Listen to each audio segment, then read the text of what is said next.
شايف ان في مؤامره على الزمالك ضياع البطولات؟ لا والله انا مش شايف اي مؤامرات على الزمالك، الزمالك هو اللي بيتأمر على نفسه. اه طبعا من زمان، يعني من ايام حسن شحاته وعبده البقال، ومن زمان جدا طبعا ده بيحصل يعني. لا والله مفيش مؤامرة تضيع البطولات خالص. هو ده كل واحد بيلعب بمجهوده ومفيش أي حاجة. لا خالص اطلاقا. السنة اللي قبل اللي فاتت في ماتش المقصة برضو بإيد حسين حمدي الكرة طلعت والحكم شايفها وما حسبهاش. السنة اللي فاتت بيلين في ماتش المقصة مش بيلين واتحسب.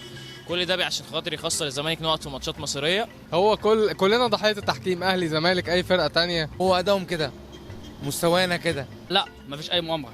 طيب امال اللي بيحصل ده ليه؟ هو نادي تحس انه نادي نحس،